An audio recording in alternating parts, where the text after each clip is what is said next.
तो चलिए operation control all delete को हम अंजाम देते हैं। हमारे साथ कुछ खास मेहमान जुड़े हुए हैं, जो सवाल हैं उनके जवाब वो देखें, आपको जागरूक करेंगे कैसे काम होता है, कैसे इन्वेस्टिगेशन होती है, कैसे लोगों को बचाया जा सकता है, इस बारे में आपको बताएंगे। पवन दुग्गल जी इस वक्त हमारे साथ मौजूद हैं, साइबर एक्सपर्ट हैं। डॉक्टर निशा खन्ना साइकोलॉजिस्ट हैं। रितंद्रा मिश्रा जी इस वक्त हमारे साथ मौजूद हैं, एडवोकेट हैं। और Ranveer Sharma ji retired IPS officer हैं। आप सभी का बहुत बहुत स्वागत है। इस ऑपरेशन कंट्रोल ऑल डिलीट में मिलकर अंजाम देंगे और हिंदुस्तान को बचाएंगे और जागरूक करेंगे। और साथ ही एक पीड़ित मेरे साथ मौजूद हैं स्टूडियो में, जो आप देख सकते हैं। मैं शुरुआत करूंगी, सवाल बहुत बड़े हैं और लोगों को हिलाने वाले हैं। वो सोच भी नहीं सकते कि ऐसा हमारे साथ हो रहा है। लेकिन सबसे पहले मैं आपसे बात करना चाहूंगी। बहुत छोटा सिंपल सवाल है, क्या हुआ था आपके साथ? मेरे को मैम एक मैसेज आया जिसमें नंबर था, उस पे मैसेज आया तो अननोन नंबर था। मैंने उनको दोबारा कॉल करी तो उन्होंने कॉल रिसीव ना करके मेरे को उन्होंने बोला कि वीडियो कॉल करो। तो मैं सोचा पता नहीं कौन है क्या है, तो मैंने उनको वीडियो कॉल करी तो वीडियो कॉल वो रिसीव नहीं कर रहे थे। जब वीडियो कॉल रिसीव करी तो उन्होंने थोड़ी देर में धीरे धीरे मेरे से बात करते करते एकदम से बोला कि एकदम अपने जो वस्त्र उतार के बोलने लगी कि क्या कहते हैं कि एकदम अपना मास्क उतारो। मैं मास्क नहीं उतारा था, लेकिन वो कह रही है मास्क उतारो। जैसे मैंने मास्क उतारा, नहीं रिक्वेस्ट आई आपके पास तो आपने एक्सेप्ट कर लिया आसानी से, कुछ उसको इन्वेस्टिगेट नहीं किया, देखा नहीं, जांचा नहीं, परखा नहीं। जैसे अननोन नंबर आया था मेरे पास मैम, अननोन नंबर आते मैं सोचा पता नहीं किसका है नंबर। मैंने जैसे ही नंबर पर उस पर कॉल करना चाहा तो उसमें कॉल ना होके मेरे को मैसेज आया कि इस पे वीडियो कॉल करो। जैसे मैंने वीडियो कॉल करी तो उन्होंने बोला कि आपका फेस नहीं दिख रहा, आप कौन हो दिखाओ। तो जैसे मैंने अपना फेस मास्क नीचे उतारा, उसके ही 5 सेकंड बाद उन्होंने मेरे को वीडियो कॉल वापस करी और वीडियो कॉल करके कहा कि आपका वीडियो आया है हमारे पास, ये हम इसको वायरल करने की धमकी दे रहे हैं। जैसे मुझे धमकी देने लगी तो मैं सोचा पता नहीं क्या हो गया, तो मैंने उसको बंद कर दिया। फिर अगले ही दिन मेरे को दूसरे नंबर से कॉल आती है कि आपका वीडियो ऐसे ऐसे वायरल हो रहा है, हम क्राइम ब्रांच से बोल रहे हैं। मुझे धमकी दी गई, धमकी देने के बाद मुझसे 3100 रुपए की पहले डिमांड करी गई। तो मैं समझ गया कि ये कुछ गलत है। तो मैंने इससे फिर अपने घर पे बात करी। तो मैंने घर पे बात करने के बाद उन्होंने बोला चलो एक बार बात करके देख कौन है क्या है। मैंने बात करी उनसे, तो बात करने के बाद वो मेरे को धमकी देने गए। फिर धीरे धीरे करते करते वो एकदम से कह रहे 5 मिनट में अगर पैसे नहीं भेजे तो हम आपका वीडियो वायरल कर देंगे। ठीक है, ओके। आपके साथ ऐसा हुआ, इनकी आवाज देखकर आप समझ सकते हैं कि ये किस दर्द से गुजरे हैं। ऐसा ही खेल कई लोगों के साथ हो रहा है कि डिमांड जो है पैसों की होने लगी। आगे भी हम खुलासे करेंगे, लेकिन रणवीर सर मैं आपके पास आ रही हूं। ये रिपोर्ट आपने देख ली, इस पीड़ित को भी सुन लिया कि ये जो है उम्र बहुत कम है, किस दर्द से गुजरा है, ये क्या हुआ है। अब मेरा सवाल आपसे यह है कि जब इस तरीके के मामले आते हैं तो कैसे हैंडल कर रहे हैं आप सर, कैसे हेल्प कर रहे हैं? देखो इसका सीधा सा तरीका है, जो भी इसके अंदर कंप्लेनेंट है वो सबसे पहले अपनी इंफॉर्मेशन पुलिस को दे। पुलिस के पास हमारा आईटी सेल है, उस आईटी सेल के तहत, आईटी सेल की धाराओं के तहत ये मुकदमा दर्ज होगा। 67, 66 के अंदर पर्चा दर्ज होने के बाद पुलिस जो नंबरों से कॉल आई उन सब कॉल की डिटेल निकालेगी और डिटेल निकाल करके उन असल मुलजिमों तक पहुंचेगी और इनका फिर जो बॉस होगा उस तक पहुंचेगी। तो बेझिझक होके सबसे पहले इनको बोलो एफआईआर दर्ज करवाएं। जो ऐसे आदमियों या ऐसे केसेस आपके पास आते हैं, तो जब तक एफआईआर दर्ज नहीं होती है तब तक कोई पुलिस केस आगे नहीं बढ़ सकता है, नंबर 1। और नंबर 2, फिर इन्वेस्टिगेशन में आप मदद करें। ऐसे केसेस में हमेशा आमतौर पे लोग रिकॉर्डिंग रख लेते हैं, तो जैसे आपके पास रिकॉर्डिंग, ऐसे आवाज की रिकॉर्डिंग लेने के बाद और उन नंबरों को लेने के बाद हम मुलजिमों तक आराम से पहुंच सकते हैं और ये आराम से केस डिटेक्ट हो सकते हैं। इसमें कोई घबराने की, परेशानी की बात नहीं है। किसी भी कंप्लेनेंट को वो खुल के पुलिस के सामने आए। तो सर पुलिस कैसे मदद कर रही है? ये ऐसा मामला है जिसमें सब कुछ दांव पर लगा हुआ है सर, सब कुछ दांव पर लगा हुआ है। मैंने कहा पुलिस बिल्कुल मदद करेगी। पहले इन कंप्लेनेंट को खुल के जाना चाहिए पुलिस के पास। अगर पुलिस के पास नहीं जाएंगे तो कैसे तफ्तीश करेंगे, कैसे एफआईआर लिखेंगे? और एफआईआर लिखने के बाद जो नंबर है वो नंबर की डिटेल वो निकालेंगे, नंबर की डिटेल निकाल करके फिर वो उस मुलजिम तक पहुंचेंगे। और यही सबसे बड़ी मदद है, एक बार ये नंबर उनको दे दीजिए, उनको वो वेटिंग कॉल पे लगाते हैं। आगे किस किस को और कॉल कर रहे हैं, उससे उनकी सारी रिकॉर्डिंग आ जाती है। बट सर ये मामूली कॉल्स नहीं है, आप भी जानते हैं। मैं जान रहा हूं ये मामूली कॉल है, लेकिन एक लिंक तो देना पड़ेगा मैम आपको। जिस भी नंबर से वो कॉल आई है उनके पास, जो वो नंबर दे रहे हैं और जो अकाउंट नंबर दे रहे हैं, बैंक भी हमारी मदद करेगा और जो हमारी कंपनियां हैं आईटी की वो भी हमारी मदद करेंगी। वो किसी भी कंपनी का सिम है, एयरटेल का है, जियो का है, वोडाफोन का है, उन कंपनियों के पास भी उनका पूरा रिकॉर्ड होता है। ऐसे लोगों का, ऐसे सिमों का पूरा रिकॉर्ड होता है, किसने सिम कहां से दिया, बगैर आइडेंटिफिकेशन के कैसे दिया, वो सारी चीज उसमें एक एक कड़ी से कड़ी जुड़ती चली जाएगी। ओके रितेंद्रा जी, मैं आपके पास आती हूं। मैम, लॉ क्या कहता है इन मामलों के लिए अभी भारत में? जी देखिए, जब कोई व्यक्ति किसी अन्य व्यक्ति को ऑनलाइन है, चाहे जिस तरह से अभी वीडियो कॉल की बात की आपने, धमकी देता है तो सिविल और आपराधिक दोनों कानूनों का उल्लंघन होता है। और कोई नुकसान हुआ हो या ना हुआ हो, दोनों ही सिचुएशन में जो घुसपैठ अगर साइबर क्राइम का है के तहत ही आएगा ये, और सजा अपराध साबित होने पर 3 साल की इसमें जेल और 5 लाख तक का जुर्माना है, जैसा कि अभी हमारे पुलिसकर्मी अभी बता रहे थे। लेकिन इसकी प्रक्रिया यह है कि अगर आपके ऊपर अपराध कारित हो रहा है तो पीड़ित पक्ष को, पुलिस को इसकी शिकायत करनी पड़ेगी, उनको बताना पड़ेगा कि हमारे साथ ऐसा साइबर क्राइम का अपराध हो रहा है, तो पुलिस इन्वेस्टिगेशन करती है। अमूमन तो अभी तो जो पुलिस की स्थिति है, मैं नहीं कह सकती कि उसमें संज्ञान नहीं ले रहे हैं, तो कर रहे हैं। अगर आप उनको प्रार्थना पत्र देते हैं तो उसको एक क्वेरी होती है। हाँ, लेकिन होता क्या है कि साइबर क्राइम का जो चार्जशीट है वो अभी उसमें तेजी नहीं आई है। तो मैं पुलिस महकमे से या सरकार से इस पक्ष पे बात करना चाहूंगी कि जो साइबर क्राइम होते हैं तो पुलिस को एक इंस्ट्रक्शन हो कि जो इस तरीके के अपराध है, वो महिला भी ऐसा नहीं है मेरी संज्ञान में है 2-3 अपराध, महिला हो चाहे पुरुष पीड़ित हो, इस तरह से जो अश्लील धमकियां मिलती हैं या इस तरह से क्राइम उनके साथ जो हो रहे हैं, तो इसमें मुख्य भूमिका तो पुलिस की ही है। तो पुलिस अगर उसको बहुत ही ईमानदारी से और बहुत जल्दी इन्वेस्टिगेशन करके कोर्ट को हैंड ओवर करती है। रितेंद्रा जी, इतना आसान नहीं है, इतना सिंपल नहीं है, आप भी समझ रही हैं। ये ऐसा मामला है जिसमें घर, परिवार, जिंदगी, आपकी रेपुटेशन दांव पर लगी हुई है। इसके लिए हिम्मत चाहिए होगी।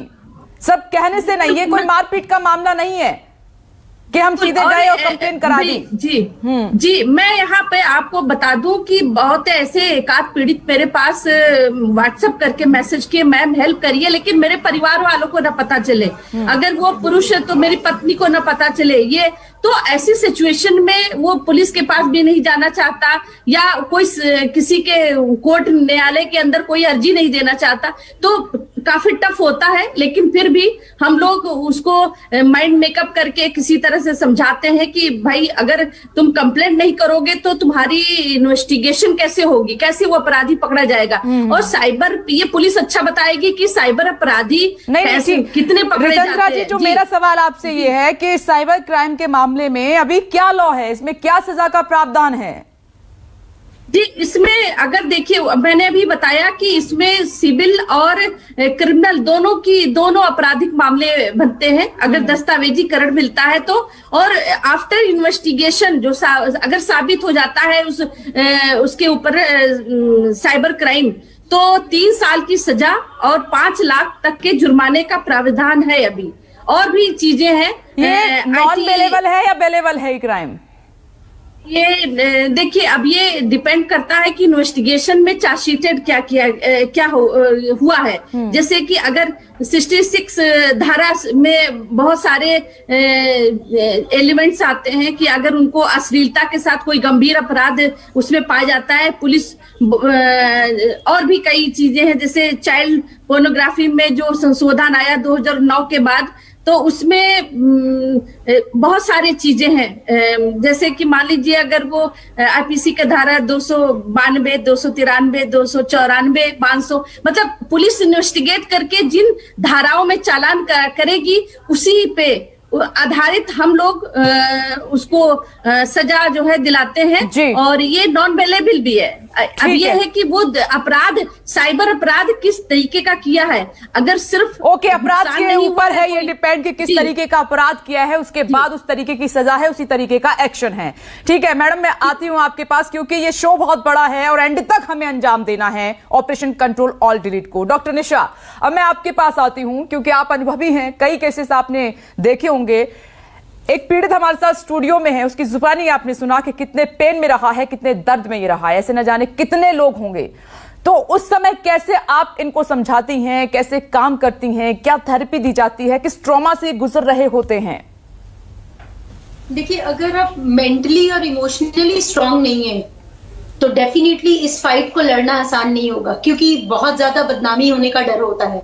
और बेसिकली ये लोग अगर ऐसी पैसे के लिए कर रहे हैं तो जैसे वीडियो को अपलोड करना, इवन पॉर्न साइट्स पर अपलोड करना, इन लोगों की बहुत छोटी सी और तुच्छ हरकत हो सकती है, बिकॉज इनकी खुद की तो कोई रेपुटेशन होती नहीं है, तो दूसरे की रेपुटेशन को वो रहने नहीं देंगे।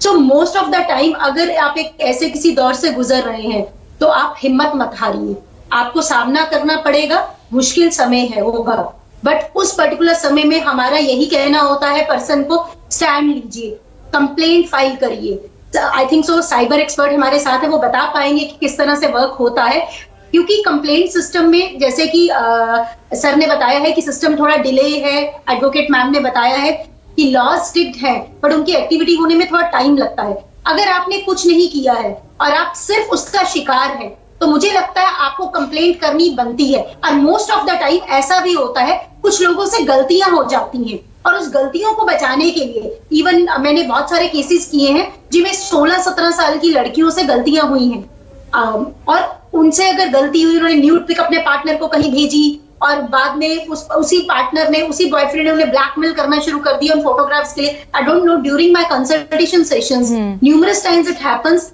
Couples, I remember they had sex and they upload their ये जाल है मैडम, इसमें सिर्फ ये बच्चे ही नहीं फंसे हैं, इसमें बिजनेसमैन हैं। आपने देखा बेला के दिल्ली से ट्रांसपोर्टर इसमें फंसा हुआ है, इसमें स्टूडेंट्स भी हैं, डॉक्टर भी हैं, लॉयर भी हैं, सभी फंसे हुए हैं इसमें। बिल्कुल बिल्कुल, मैं लौट रही हूं आपके पास। और पवन जी, जो सवाल निशा जी ने उठाया है कि साइबर डिपार्टमेंट कैसे वर्क करता है, तो मेरा सवाल भी वही है कि इन मामलों में कैसे वर्क करता है।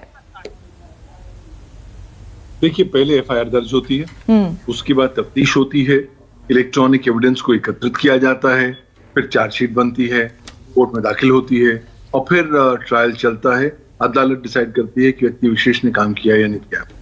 आज जो बुनियादी समस्या है वो ये है कि आप आइडेंटिफाई कैसे करेंगे कि ये साइबर एक्टर है कौन जिसने गड़बड़ कर रखा है, क्योंकि जिस फोन नंबर से इन पीड़ित को फोन आया है वो शायद सही व्यक्ति के सही डिटेल्स या केवाईसी का नहीं होगा, कोई झूठा केवाईसी का नंबर होगा। तो एक्चुअली आइडेंटिफाई करना कि साइबर क्रिमिनल है कौन सबसे बड़ी चुनौती हो जाती है।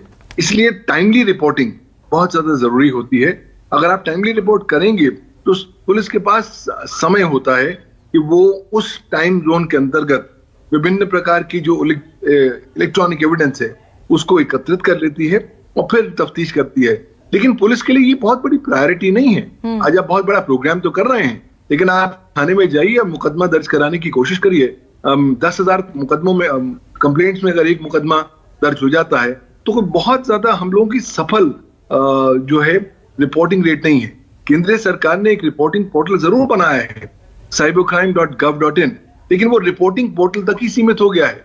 रिपोर्ट से जो यात्रा तय करनी होती है एफआईआर की, वो यात्रा अक्सर तय नहीं की जाती। क्यों?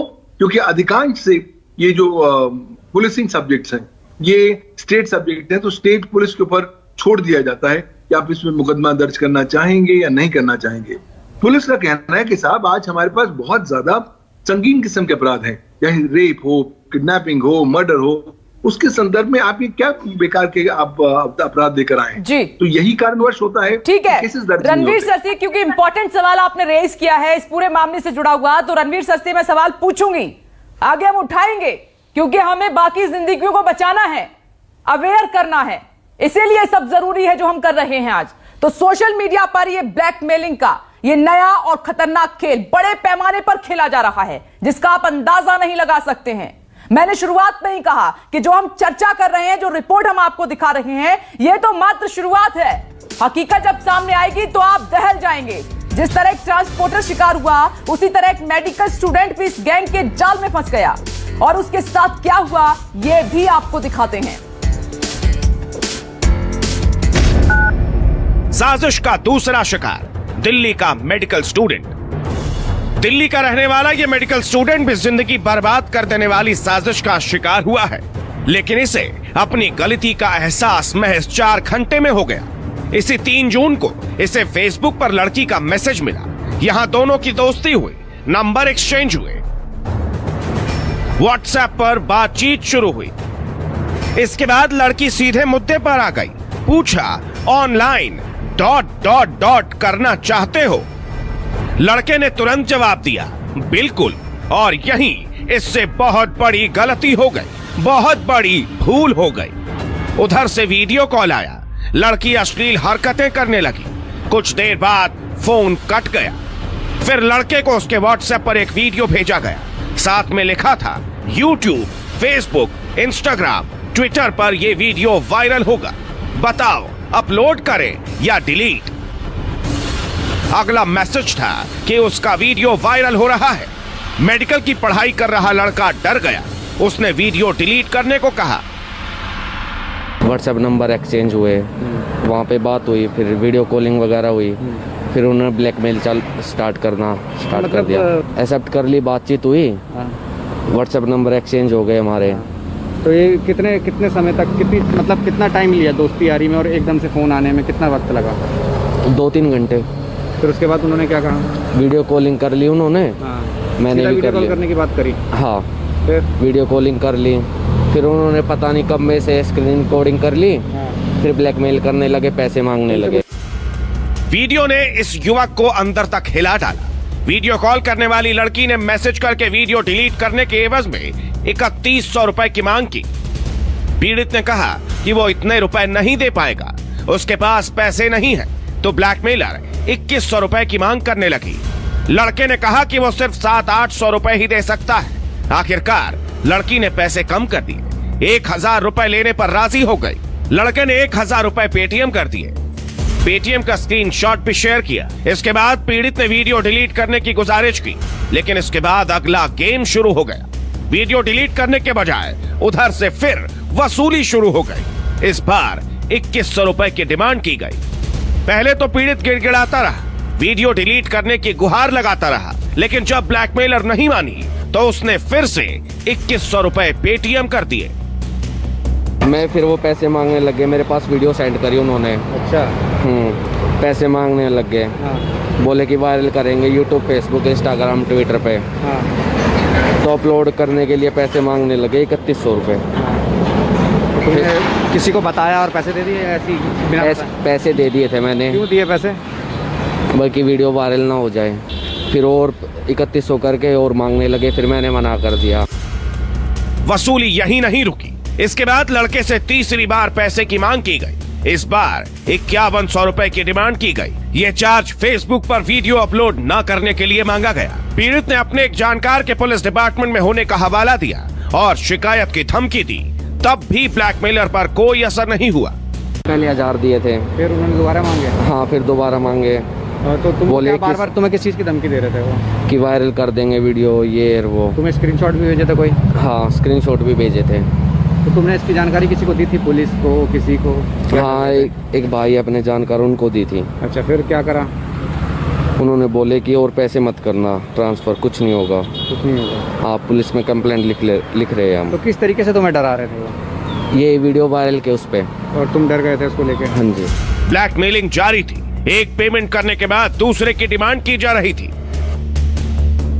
आखिरकार विक्टिम ने फैसला लिया कि वो पैसे नहीं देगा।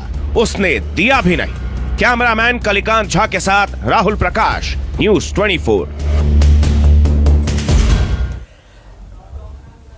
ऑपरेशन कंट्रोल ऑल डिलीट, ये जो हम दिखा रहे हैं, पहले ट्रांसपोर्टर, फिर मेडिकल स्टूडेंट, ये 2 मिनट का वीडियो जिसका पूरा है खेल, ये है बड़ा जाल। पेमेंट आप देखिए, खेल कैसे खेला जा रहा है, जरा इसको समझने की कोशिश कीजिए। पहले 1000, फिर 2000, फिर 3000 की मांग, फिर 4000 की मांग, फिर 5000 की मांग। ये टुकड़ों में पेमेंट क्यों? क्योंकि वो शातिर जानते हैं कि ऐसे जिस कैटेगरी को टारगेट उन्होंने किया है उनके पास इतना पैसा नहीं हो सकता कि वो एक साथ दें, इसीलिए मांग टुकड़ों में हो रही है। ये जाल बहुत बड़ा है, वो शातिर बहुत ज्यादा हैं, वो सब समझते हैं और इसी जाल से आज हम आपको निकालने का काम कर रहे हैं। तो इसीलिए जो दर्शक अभी हमारे साथ जुड़े हैं वो ध्यान से शो को देखें एंड तक, कि एंड में होगा सबसे बड़ा धमाका जो हिलाएगा आपको। कैसा भी हो सकता है क्या? ठीक है सर, रणवीर सर मैं आपके पास आ रही हूं, लेकिन जो पीड़ित हमारे साथ मौजूद हैं उनसे लगातार हम बात कर रहे हैं और उनका जो दर्द है वो समझना हमारे लिए बहुत जरूरी है। आपने कहा कि एक कॉल आया आपके पास, आपने अमूमन जो सभी कर रहे हैं आजकल कि कॉल आता है हम एक्सेप्ट भी कर लेते हैं, बात भी करना शुरू करते हैं, लेकिन आपने कहा कि ब्लैकमेलिंग शुरू कर दी गई उसके बाद। हाँ जी। और पैसों की डिमांड हुई आपसे, आगे क्या होता है? पहले मेरे से 3100 रुपए रात के टाइम मांगे गए। रात के समय जब वीडियो रात के समय आया था 10:30 बजे करीब, तो मेरे से पैसे मांगे गए। तो मैंने उनको कहा कि ऐसा कुछ नहीं है, फिर मैंने वो नंबर हटा दिया। फिर मेरे को अगले ही मॉर्निंग सुबह के टाइम फोन आता है 9:30 बजे करीब, कहते हैं कि हम साइबर क्राइम ब्रांच से बोल रहे हैं मुंबई से, ऐसे ऐसी बात है, आपके साथ ऐसा वीडियो हमारे पास आया है, हम उस वीडियो को अपलोड कर देंगे अगर आप हमको 3100 रुपए नहीं देंगे तो मैंने कहा कि मेरे पास पैसे नहीं है। पहली डिमांड आपसे 3100 रुपए की 3100 रुपए की गई थी। और फिर जब मैंने मना कर दिया तो नेक्स्ट 10 मिनट बाद मेरे को दोबारा कॉल आके फिर 4850 रुपए की मांग करी गई कि ये हमारा साइबर क्राइम में आगे केस ना भेजने के हमारे ये चार्ज है, सरकारी चार्ज, अगर आप ये दे देते हैं तो ठीक है, नहीं तो हम आपका वीडियो वायरल कर देंगे। और मैंने फिर उनके आगे बहुत गिड़गिड़ाया, मांगा, लेकिन उन्होंने नहीं मेरी सुनी।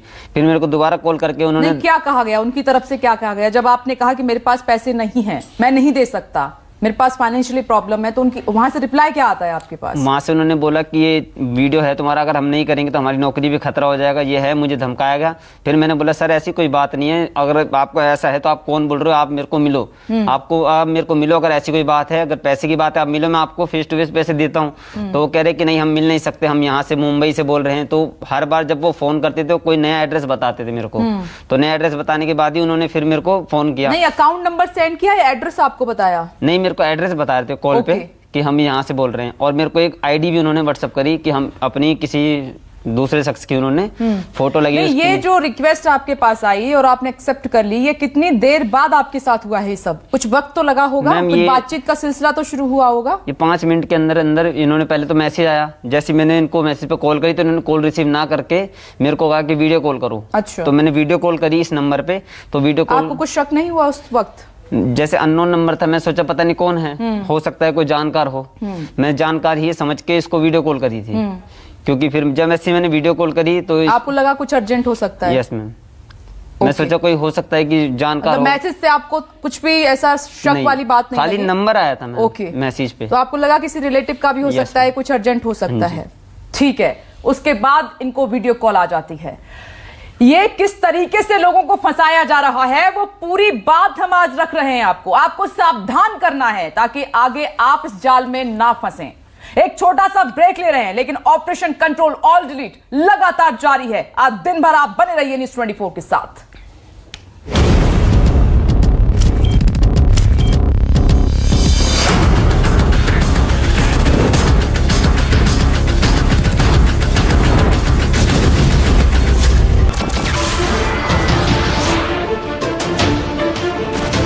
नमस्कार, मैं हूं मानक गुप्ता। अगर आपको हमारा ये वीडियो पसंद आया हो तो इसे लाइक और शेयर जरूर करें, और हां, हमें सब्सक्राइब और फॉलो करना ना भूलें ताकि आप देश और दुनिया की कोई खबर मिस ना करें। तो जुड़े रहिए हमारे साथ और देखते रहिए न्यूज़ 24।